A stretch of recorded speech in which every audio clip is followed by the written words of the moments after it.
जैसा कि हमारे प्रीवियस वीडियो में हमने एक साधक का व्यक्तिगत अनुभव प्रकाशित किया था, जिनका ये कहना था कि मैं काफ़ी समय से अप्सरा साधना कर रहा हूँ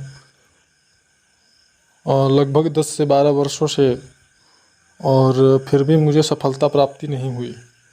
और जैसा कि उन्होंने बताया भी कि किसी मार्गदर्शक के मार्गदर्शन में वो किसी गुरु के जो गुरु के जो अनुयायी थे, उनके गुरु के जो कारोबार को चलाने वाले लोग थे, उनके माध्यम से वो ये साधना कर रहे थे, लेकिन उनको सफलता नहीं मिली। और ये भी उन्होंने बताया कि काफ़ी समय से वो साधना कर रहे थे। तो ऐसा क्यों होता है, इसको समझना, सबसे पहली बात तो इसको समझना चाहिए। जिस प्रकार से लोग एकदम साधारण अप्सरा साधना को एकदम सरल साधना समझ बैठे हैं, जैसा कि बताते भी हैं कि अप्सरा साधना में गुरु का या मार्गदर्शक की कोई आवश्यकता नहीं होती। उसमें गुरु या मार्गदर्शक हो ना हो कोई फ़र्क नहीं पड़ता, भगवान शिव को गुरु बना करके आप साधना कर सकते हैं। सबसे पहली बात तो यह है कि साधना जब आप करेंगे तो ही साधना को समझ पाएंगे, और जबकि आपका गुरु या मार्गदर्शक होगा तो ही वह आपको यह बता सकता है कि हाँ, आखिर जो हो रहा है वह क्यों हो रहा है। जो साधना आपका सफल नहीं हो रहा है तो इसका कारण क्या है, क्यों ऐसा हो रहा है, तो ये तभी हो सकता है जबकि। और जो जैसा कि उन्होंने बताया कि उनके जो गुरु थे या जो मार्गदर्शक थे वह सशरीर उपलब्ध नहीं थे, उनका जो है वो शरीर त्याग चुके थे बहुत पहले।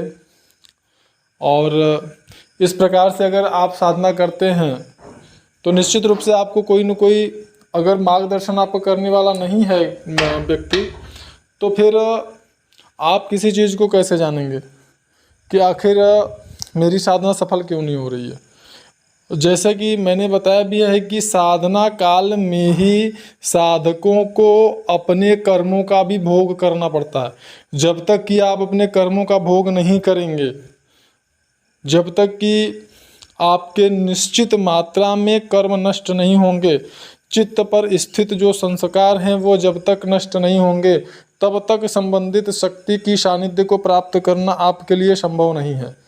तब तक आपको संबंधित शक्ति की सिद्धि प्राप्त नहीं होगी, क्योंकि जब तक आपके मलिन संस्कार नष्ट नहीं होंगे, तब तक, जब तक कि आपके अंदर एक पात्रता नहीं आएगी, तब तक किसी भी प्रकार से अगर आप साधना करते हैं और बिना गुरु के करते हैं तो निश्चित रूप से अंधेरे में तीर चलाने जैसा ही हो सकता है।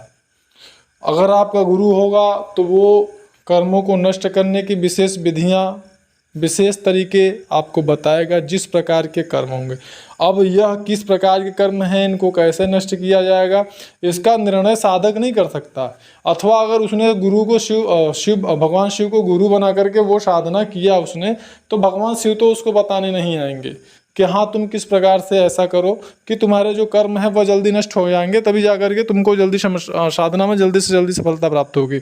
और यही कारण है कि बहुत सारे लोगों को साधना में जल्दी सफलता प्राप्त हो जाती है और बहुत सारे लोगों को साधना में जल्दी सफलता प्राप्त नहीं होती है, और कुछ लोगों को तो साधना में सफलता ही प्राप्त नहीं होती। और ऐसे लोगों के तमाम वीडियोस पड़े हुए जिनका कहना है कि मैंने 6-6 साल, 3-3 साल, जो 2-2 साल जो है साधना किया, लेकिन मुझे किसी प्रकार का ना तो कोई अनुभव हुआ ना अनुभूति हुई। और इसका कारण क्या है, इसको समझना चाहिए। बहुत सारे लोगों का तो कहना यह होता है कि हम साधना शुरू करते हैं, तबीयत खराब हो जाती है, हमारी स्वास्थ्य खराब हो जाता है और घर में लड़ाई झगड़ा शुरू हो जाता है। ऐसी कोई समस्याएं उत्पन्न हो जाती हैं जिससे न चाहते हुए भी हमको अपनी साधना को रोकना पड़ता है।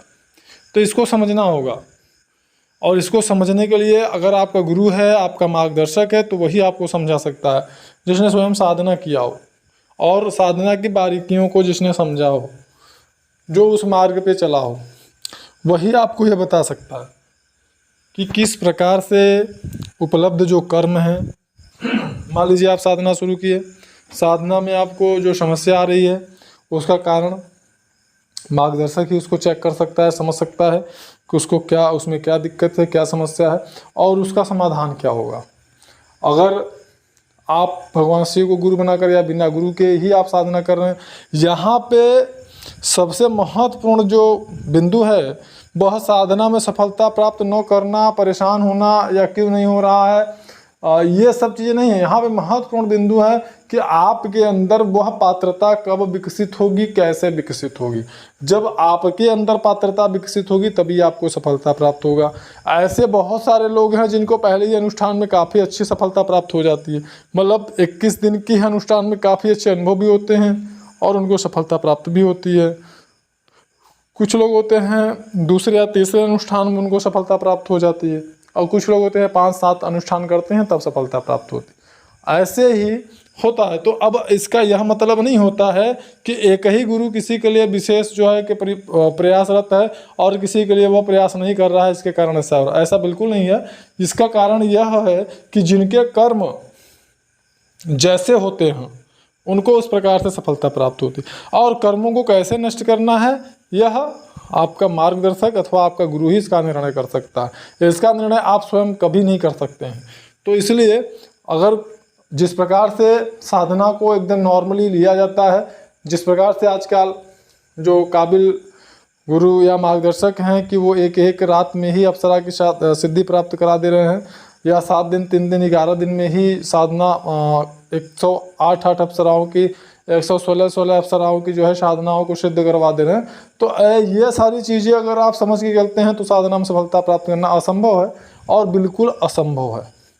और इसलिए अगर आप साधना कर रहे हैं वह अप्सरा की ही साधना हो अथवा कोई भी साधना आप कर रहे हैं, तो उसमें सबसे पहले आपको यह समझना होगा कि आपके कर्म किस प्रकार से आपको बाधा डाल रहे हैं आपके साधना काल में, और जिसका निर्णय आपका गुरु ही करेगा।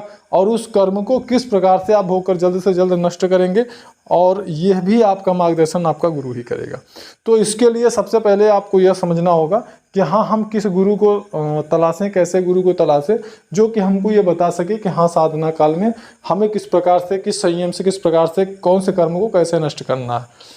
क्योंकि साधना काल में निश्चित रूप से किसी की, कोई भी साधक हो, चाहे कोई भी साधक हो, वह यह नहीं कह सकता है कि हमारा साधना काल में हमारा साधना बहुत अच्छे से बीत गया, हमें किसी प्रकार की कोई समस्या नहीं। समस्या साधना काल में ही आनी है और 100% आनी है। आपके कर्म निश्चित रूप से साधना के समय में आपके भोग कर्मों में आकर के मिल जाते हैं। तो यह प्रकृति का विधान है। इसमें अगर कोई कहता है कि ऐसा नहीं होता है तो उसका कहना सर्वथा गलत है और ऐसा ही होता है। तो यहाँ पर बस इतनी ही जानकारी, आगे मिलते हैं।